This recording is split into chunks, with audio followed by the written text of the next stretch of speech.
Welcome back to another episode of Around the World, the second episode in season, but overall this is episode 6. The season is officially in full swing now. Every single team has played multiple games. Some teams have played 3 games up into this point, so it is time to go ahead and get into what these teams look like so far early on in the season. As always, every episode we'll start with our community question, and since it's been a while, this one's going to go back in time. You're going to have to use your memory a little bit.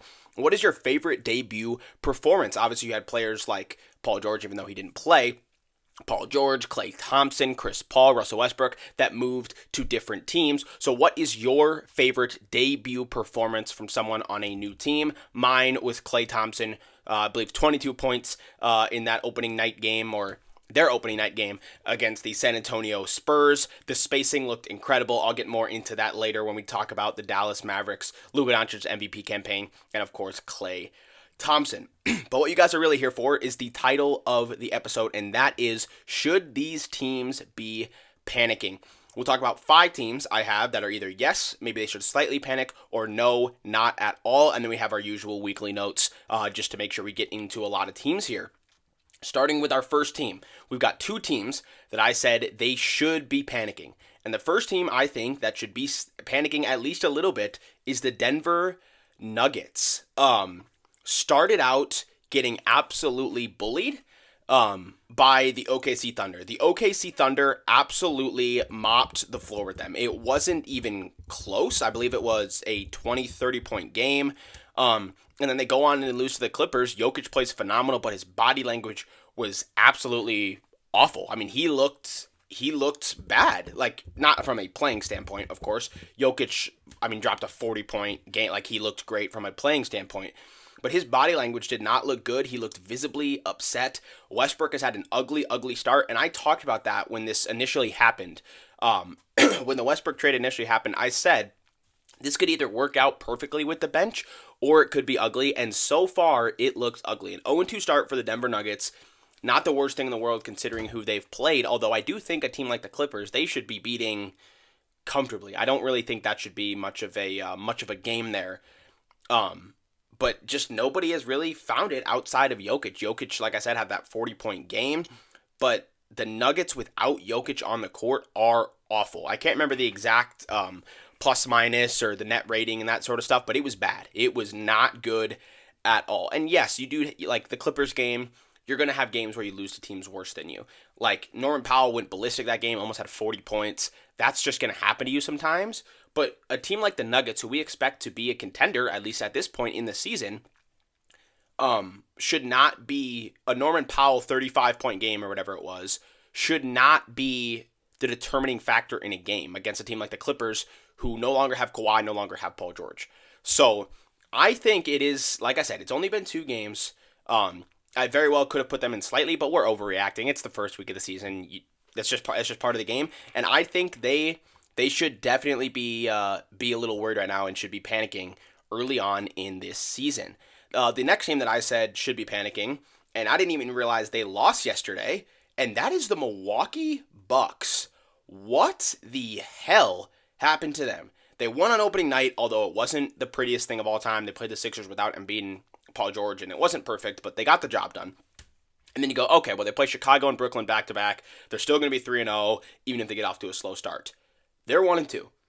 They got, I don't even think it was a close game against Chicago. They got bullied by Chicago, and I was kind of tuning into NFL Sunday yesterday, checking in on games here and there, like that Pacers-Sixers game, and I wake up this morning and I go to look at some of the box scores, be like, okay, is there anything I missed? And I see the Bucks lost to the Nets by like 15 points. And the reason I say they should be panicking is because this is not like, okay, Dame's hurt to start the season, Giannis is hurt to start the season, or Dame is shooting ridiculously inefficient. Giannis is shooting like 66% from the field. Dame is shooting near 50% from the field. The three-point percentage is like 34, but that's just the product of playing only 3 games. But Dame and Giannis are both healthy. They both look fine.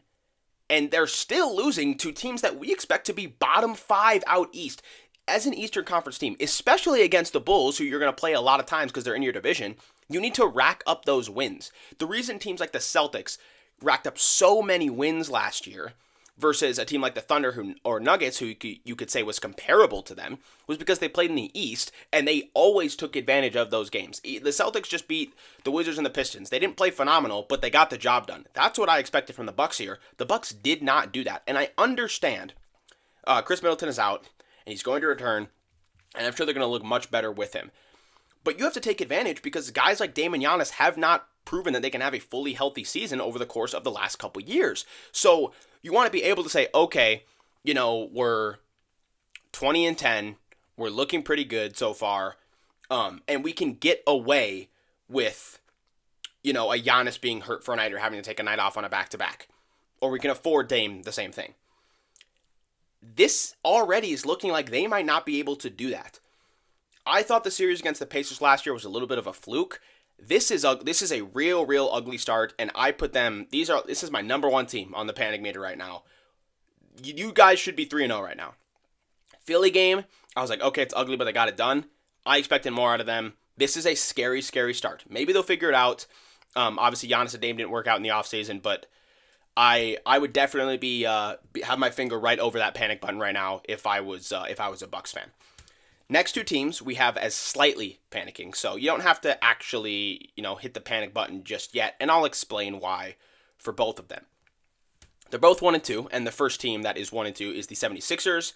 I only really put them on here because a slow start, as we saw a slow finish with them last year when Embiid got hurt, can cost you in the Eastern Conference, where some of these teams, like I said, Boston, New York, are going to rack up those wins against the bottom teams.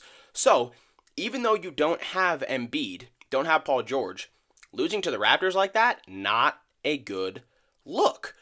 That's the issue. That's why I say it's time to slightly panic. Obviously, they're going to be fine. When Embiid and Paul George get back, if they can stay healthy, this team is going to be a top 3 seed out East, most likely, especially with how the Bucks are playing right now. And they're just going to be perfectly fine. But we saw last year, Embiid got healthy right at playoff time, but because he was hurt for so much of the year, he comes back, and now they're the 7th seed, and they're playing New York in the first round, and New York takes care of business. That's the issue I see, and that's why I think you got to slightly panic a little bit. I don't need to press the button yet, don't need to freak out, don't need to hit any big trades or anything like that, but I think you should be slightly panicking as a Sixers fan, going, okay, if this really isn't healthy, like if Embiid really is not 100%, Paul George is really not 100%, and they're not going to be 100% for a while, or they're going to have to miss nights, it's going to be difficult to get yourself a home court advantage in the first round, because teams like the Magic are going to rack up wins and be kind of close up there. Teams like the Cavs, we'll talk about the Pacers, although they've had an ugly start, and they are on this list about if they should panic or not.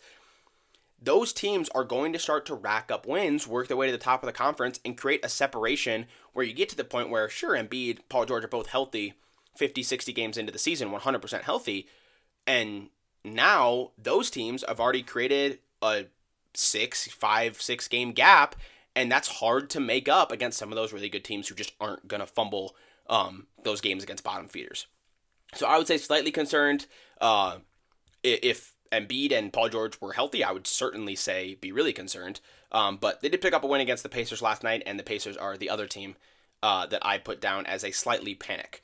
I considered putting them in yes, but honestly, I think it's going to get better. Halliburton has had an ugly start. Obviously, he had the absolute stinker in Madison Square Garden against the New York Knicks. That was ugly. They got absolutely dominated by a team that they were competitive with in the playoffs last year. Halliburton finally had his first okay game last night against the Sixers, or I guess yesterday afternoon. He put up like 22 points, but the assist numbers were down. I saw King of the Fourth Quarter, Kenny Beecham, talk about this. He definitely has the ball in his hands less than he did last year, and certainly the last couple years. And that could be affecting his stats. But the biggest thing is if it's affecting his stats, that's one thing, but it's affecting wins. Like they are, it just doesn't look good. They barely beat the Pistons. Granted, the Pistons, I do think for an 0-2, 0-3 team, are better than what it says. They've put up some competitive fights against the Celtics, against the Pacers. But when your one win is against the worst team right now in the Eastern Conference by record, that's not a good look. And you go and you lose to a Philly team. Granted, again, Tyrese Maxey went off, had a 45-point game. That's tough. That's a tough way to start the year. I say slightly because I do feel like Tyrese Halliburton is going to figure it out. We saw last year the minutes with him and Siakam were actually really good when they were together. So hopefully they can figure it out. But yeah, it's a very, very ugly start. If Tyrese Halliburton can figure it out, not that he has to be a 20 and 10 guy or anything ridiculous, or that he even has to lead the league in assists again. If he can just be a 9 assist per game type of guy, 15, 16 points. I think the Pacers will be perfectly fine. And certainly needs an efficiency bump. The final team on here that I said they should not be panicking is the Sacramento Kings. 0-2 start for them. Just a tough start to the year. That's kind of what it is when you're a high-profile team. You play good teams to start the year, so sometimes it's just tough to start out well unless you're the Lakers, who have dominated in their first three games. But the Kings I put as a no because I think the offense looks great. It's just the defense at the end of the game. You look at, they had the lead majority of the game against the Wolves, kind of threw it away. The offense looked great against the Lakers. They just couldn't get stops. And this is what I talked about when I did my predictions. And I was like, yeah, I put Sacramento this low again. And I put them very low last year for a similar reason. I think the DeMar DeRozan trade is going to be good overall for their offense. It's going to be exciting. I think it's going to mesh well. He's looked okay so far. But the main thing is they're going to be able to rack up wins against the bottom feeders and maybe steal a win against a good team here and there by having a good offensive night. But when you get into the entirety of a season and you're playing the Wolves a few times, the Nuggets a few times, the Thunder a few times, the Lakers a few times, the Suns in their division, it's going to be tough to rack up wins and work your way to a top of a pretty stacked Western Conference, let alone make it to the playoffs and be able to have 4 really good offensive games out of 7 that the other team also doesn't have really good offensive games because your defense isn't good. We saw with the Wolves, I believe Ant had 30 or close to it. Julius Randle had 30, dominated them. He was extremely, 13 for 17, ridiculously efficient. That's the worry with the Kings. I don't think you guys need to panic because this is just how it was going to look. And you also started your first 2 games of the season against a contender in the Minnesota Timberwolves and a team who certainly looks like a contender in the LA Lakers, who are absolutely dominating the Western Conference right now at 3-0 and the number 1 seed out west. Those are the 5 teams. 2 teams that, yes, I think Nuggets and Bucks should be panicking. 2 teams that slightly, the Sixers and Pacers, I think should be slightly panicking.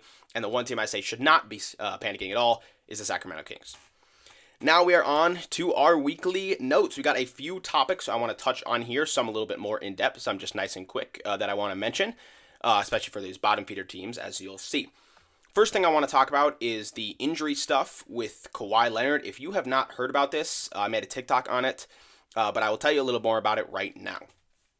Last week, a fired LA Clippers trainer, who was Kawhi's personal trainer, sued the team, claiming that he was wrongfully terminated. Simple enough. But then also said that Kawhi was subjected to unsafe and illegal treatments for his injuries that he's had. That was a pretty big bombshell. And that was by Crispy Haynes, a very prolific NBA reporter. And then the next day, Crispy Haynes drops the lawsuit that this trainer dropped.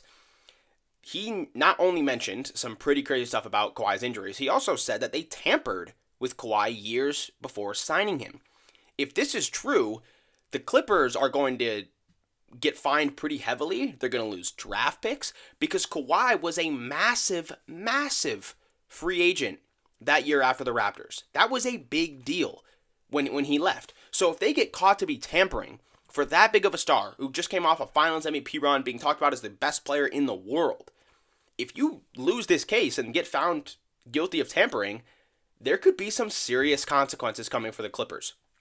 The main thing that got mentioned in this, though, that I thought was ridiculous, was that the initial diagnosis for Kawhi Leonard's injuries, specifically to his knee, I believe, 730 days. 2 years. 2 years was the timeline for this injury. The Clippers decided that, according to this, that they decided that timeline was unacceptable. I don't know what that means. I don't know. I'm assuming that's where we get into the illegal treatments or the unsafe treatments, trying to rush him back. But at the end of the day, Kawhi, unless they disclose this information to Kawhi and he said, fuck it, I'm just going to go out there and do this, whatever. If Kawhi didn't know about this, this is serious. He has had knee injuries for some time now. And if he didn't know about this, that is ridiculous. The Clippers are going to be in a lot of trouble. I just wanted to mention that. I'm sure it'll be an ongoing story throughout the season because a lawsuit isn't something that just gets resolved in one day. So we'll see what happens. If there's any more news on it that I see, I'll be sure to update you guys on it. I'll post either TikTok about it or mention it in a podcast, depending on how big the news is. But I just want to mention that is absolutely ridiculous. Now, let's get into a little bit more positive stuff, some basketball. Starting first with the guy I mentioned as my favorite debut on a new team, and that is Klay Thompson. 22 points, 6 threes made, and Luka begins his MVP campaign. A 40-10 against the Phoenix Suns the other night. He also looked, I wouldn't say amazing against the Spurs, but clearly Jason Kidd has, and I believe he talked about it, said that he's going to play Luka a little bit more in the end of the game, try to build that cardio up, which makes sense because Luka already is a great fourth quarter performer. But Luka begins his MVP campaign, starting averaging 30 plus. I mean, we're gonna see similar stats to what we've seen the last couple of years from him. It's going to be low 30s scoring, probably 9-9. Maybe he can squeak into a 10 in there, 9-8, that type of stats. But the MVP campaign begins for him. The Mavericks are 1-1. So we'll see how the record goes because the Thunder are 3-0, and I will get into them in just a moment here.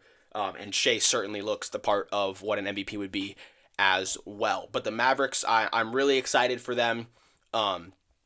Like I said, as a regular season team, I predict them to be a little bit lower than some of these top teams like the Nuggets, the Thunder, and the Wolves. But as always, you get into playoff time. If Luke is there, whether he's the 8 seed, whether he's the 1 seed, he's going to be a problem to play against. Short topic I want to hit on here is on the Washington Wizards, Jordan Poole. Great first game against the Boston Celtics, 26 points, also 6 3-pointers made, just like Klay Thompson did. He was efficient, had a phenomenal first quarter. He's averaging now 20 on the year. This is what I want to see from Jordan Poole. He's going to have ups and downs. That's just the type of player he is. The Wizards are not going to be good. I think we're all aware of that. They're 0-2 already. I just want to see Jordan Poole build up some value and potentially go back to a contending team like the Warriors. Maybe not even a contending team, just a good team, and be a bench guy. See that maturity. And I talked about this in a video I made a while back about Jordan Poole. The problem for him is just simply the maturity. He has so much confidence, but at some point it became arrogance. So if he can keep it just like this, stay confident. I haven't really heard anything about him other than he's just played well. He hasn't had any embarrassing moments. He hasn't had any ridiculous comments or, things like, with the bench last year where he wasn't looking at the play that the coach was drawing up. This is the type of stuff I want to see from Jordan Poole, and it's the type of stuff that's going to get him on a contending team. So great start for Jordan Poole. Next team I want to talk about is the Thunder.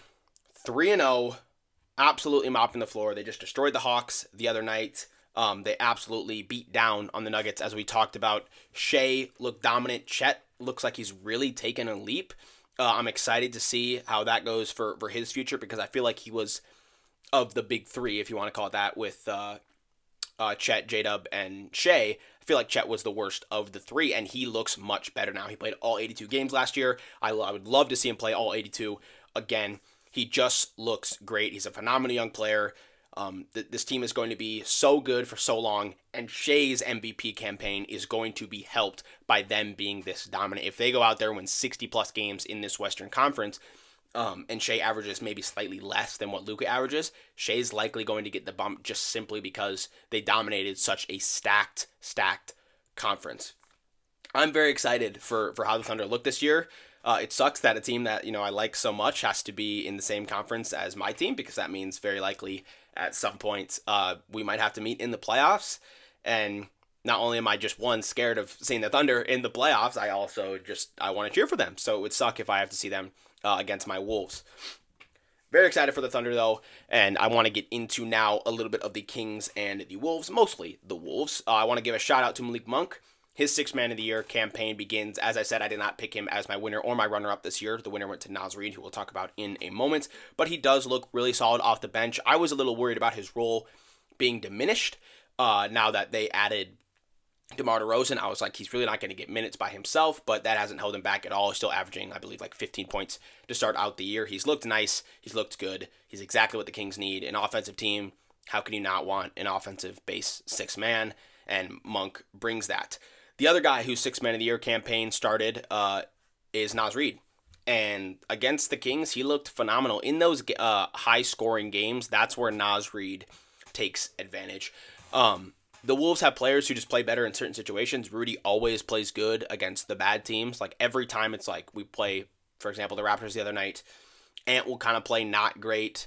In the past, Cat would kind of play not great, but then Gobert would just put up a 15-15 3 blocks and save us. And you have guys like Naz, who in those high-scoring games, he is phenomenal. 19 points, 13 rebounds against the Kings. That was really the start where I was kind of like, okay, this is the Naz Reid I wanted to see after what was a not great Lakers game against the Lakers for him. Randall also looked much better in games 2 and game 3, game 2 specifically, and I mentioned this on the podcast last episode because this was before they played the Kings. I was like, they don't really have a forward to guard him, and he took advantage. That makes me very excited. If he ever gets a mismatch, he is so strong and physical, loves getting downhill. He can take advantage of those smaller guys, and he certainly did that for the last 2 games. So very excited for Randall to see that. Also a lot more energy. He came out in LA, looked a little sluggish, looked a little lazy. He looked much, much more upbeat in these last 8 quarters against the Kings and against the Raptors. So very excited to see that, although I'm sure it's not going to be perfect night in and night out. Anthony Edwards still taking a large load of the offense, 20-plus shots a game for him, as we kind of expected, to be honest. I'm not surprised. The shot selection certainly looked a little bit better after that first game. That first game against the Lakers was really just like he was forcing stuff up. He still certainly was. He's Anthony Edwards. He's going to force some shots up here and there throughout a game, whether it's against a bad team or against a good team. And in some nights, it's going to get the job done. Like against the Kings, I think he had 30 points, 5-6 threes. He was chucking threes up. That's the Anthony Edwards that this team needs. Be willing to put a bunch of shots up, but just lower it by 2 or 3 and don't take those forced threes specifically at the end of the game, and this team is going to be much better. We're certainly looking at a career high in scoring. Some of that is because Cat is gone, but I mean, Ant is taking, like I said, 20-plus shots a game. I believe so far he's gotten 24, 25, 21 shots in a game. And it's very likely that he could potentially average 30-plus this year, or close to 30-plus, which would certainly be a career high for him. I believe he averaged 24 or 25 was his highest, and that was last season. So excited to see the leap for Anthony Edwards, and I'm hoping the decision-making over the course of the year continues to get better, as well as the meshing with Julius Randle, Donte DiVincenzo, and the rest of the guys. Speaking of good starts, I want to get into 2 guys who really have had, honestly, similar starts, and that is LaMelo Ball and Trae Young. The Hawks are actually 2-1, so shout out to them. Their only loss was against, probably the best team in the league right now, at least so far, or one of the best teams, and that is the OKC Thunder. But it started out 2-0. Trae Young looks phenomenal, putting up 30-point, 10-assist games, or at least close to it. LaMelo, similar story. The Hornets look at least okay, 1-2. Not a phenomenal start, but again, they're not going to be a great team. I predicted them to be a 10 seed for a reason, and even that was a little bit of a reach. But I just wanted to see movement upwards for both these teams, and I think it really does look like that. I think the decision to get rid of DeJounte Murray and let Trae Young be his own player was a great decision. Not only does it make the team look a little bit better, allow for more development for guys like Jalen Johnson, Zachary Richichet, it also allows Trae Young to be more ball dominant, which he is much, much better as a player when he has the ball more than he did when he and DeJounte were together. LaMelo Ball also, like I said, great start for him, looking like an all-star so far this season. Hoping he can stay healthy, hoping that Charlotte can get back into the play-in like they were a few years ago, although I hope it goes better because they got absolutely destroyed the last time they were in the play-in. But great start for both of those teams, who I think had expectations kind of low, but hopeful going into the year. Speaking of low expectations, the Pistons and Cade Cunningham. Pistons obviously 0-3. Tough start. Like I said, they played the Celtics. They've looked competitive. Played the Celtics and the Pacers. I can't remember who their third game is against, but they looked competitive in both games against 2 solid teams in the Pacers and the Celtics. That's what I want to see. I don't think they're going to do anything crazy, but the decision to put shooters around Cade Cunningham was a great one.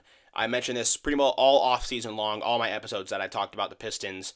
I mentioned that finally getting shooters around him was a phenomenal decision. He looks the part. He looks like an all-star right now.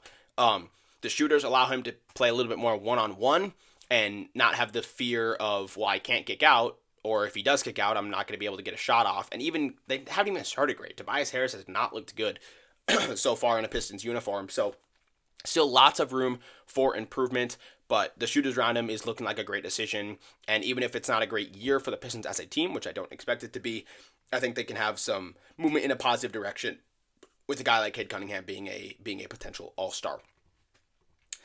And moving on to the Warriors, a little bit of a weird start, honestly, for them. Better than I expected. Also, just a little funky. Curry got hurt last night. At least that's what I saw. I saw him kind of go to the locker room, and that was about it. But they certainly look better. I mentioned how their offseason, I initially was kind of like, ugh. And then when I got over the Klay Thompson, like, the whole thing with Klay Thompson, like, yeah, he's a phenomenal player in the past, but he's really not what the Warriors needed right now. And they added D'Anthony Melton, Kyle Anderson, Buddy Hield. I was much more excited for them. 2-1 start. The first loss came last night. Buddy Hield looks absolutely perfect, although he did have a very ugly game last night. It's like 1 for 8 from 3 or something ugly. But 20 plus points in each of the first 2 games. Before that, he literally, as I said a few episodes ago, just became a better Klay Thompson. And that makes me very, very excited for the Warriors in the future. It's going to be tough with a stacked Western Conference to be able to be up in that top 6. I had them in the play-in again this year. Not because I think they're going to be bad, just because the West really is just that good. Great start for the Warriors. Excited to see what can happen for them through the rest of the year. And this is a team we're going to talk about, honestly, routinely. It's the Lakers again. I mentioned it before earlier in the episode, 3-0 start. The offense continues to impress. The Lakers defense has always been solid, as long as Anthony Davis has been there. Not phenomenal, but it's been really good at sometimes. The problem with them had always been shooting. They would not shoot enough threes, and the stat-wise, essentially would start down 10 points because they, on a regular basis, have less three-pointers made than the team they're playing. So they're just naturally down a few points every single game. That is not the case this year. The defense looks phenomenal, and the offense is going right with it. I talked about this with JJ Redick coming there, play through AD, and they have. Hopefully AD can stay healthy because he is looking at an all-NBA first-team type season right now. Playing through him was a phenomenal decision. They clearly found something with the jumper. He has the confidence to try jump shots, mid-range and three-pointers. He's hitting a few of them here and there. This is a great start. The Lakers also had a tough start to the season. They did not just go and play random teams to start the season. No, we're talking about them playing the Phoenix Suns, who I believe they play again tonight. We're talking about them play the Minnesota Timberwolves. This is not a cakewalk schedule that they have just walked through. They went through, played 3 good teams, although yes, the Kings right now don't look phenomenal, but they are going to be a good team. And they dominated every single game. They were down 20 against the Suns, and they walked right back into the game like nothing even happened and won it comfortably. This Lakers team looks different. As always, the rebounding is elite. I mentioned that in earlier episodes that, yes, the rebounding and defense are elite, but I need to see the offense take that jump, and it has, but the rebounding hasn't taken a hit because of it. Didn't expect it to. This just looks incredible. LeBron had a slow first night, had a triple-double then the other night. I can't lie. I'm very surprised. I am very, very surprised with the Los Angeles Lakers. Phenomenal start to the season for them, and they truly do look like they're going to be contenders out west right now as long as they can stay healthy. Final topic of the day, we go back to the MVP conversation. We talked about Shea. We talked about Luka. Now it's time to get into a guy who is actually sneaking up the list a little bit, and that is Jayson Tatum. Going into the year, he was always going to be decently high on odds just because of the fact that the Celtics are going to be a juggernaut out east. And not only did the Celtics look like a juggernaut, although they did have some close games for a little bit against the Wizards and the Pistons, but they also dominated the Knicks, Tatum has also looked dominant. 30 points per game. The rebounding has been phenomenal. I believe he's got like 2 games now with near 10 rebounds. He has 1 game definitely with 10 rebounds. He looks really good. This is the Jayson Tatum that could win MVP. And the Celtics aren't going to need him every single night. He's going to have off nights. They're going to have games where they are up, 30 plus points, 30 points at halftime, where Jayson Tatum isn't even going to play the fourth quarter, like what happened against the Knicks. And even then, his stats are still good. So as long as he can put up good numbers in those games where they blow teams out, he's going to be able to rack up the counting stats that come the end of the year, like I said with Shea, even if his stats aren't as good as, say, a Luka or a Jokic, his team might be 65 wins. 65 plus wins. And when you have that type of numbers, it doesn't matter who's on your team. Somebody is going to be in the MVP conversation. And Jason Tatum, with these stats and the Celtics being this dominant, absolutely could do that. That is the final topic for the day. Also want to give a quick shout out to the Cavs. 3-0 start to the year for them. I'll try to talk about more teams as we go week by week. Different topics like we did with the panicking. I'll try to find different topics each week, and then we'll always get to those weekly notes. Once again, the community question, your favorite debut performance. Mine was Klay Thompson against the San Antonio Spurs, 22 points and 6 3-pointers made. As always, if you made it to the end, I really do appreciate you guys for listening or watching. If you are watching this on YouTube, all the videos, all the podcast episodes, are available over on Spotify around the world. Search it up. You will find it. Be sure to give me a 5-star rating, follow, and leave a comment on what you think of the podcast. If you are listening on Spotify right now, be sure to head on over to YouTube. I will have other content coming out other than just around the world over the course of the next few months. It is Wordy Boss 30. And yeah, thank you guys for making it to the end. Like I said, I really, really appreciate it. I will see you guys later this week with some more stories around the NBA. And I will see you guys then for episode 7 of Around the World.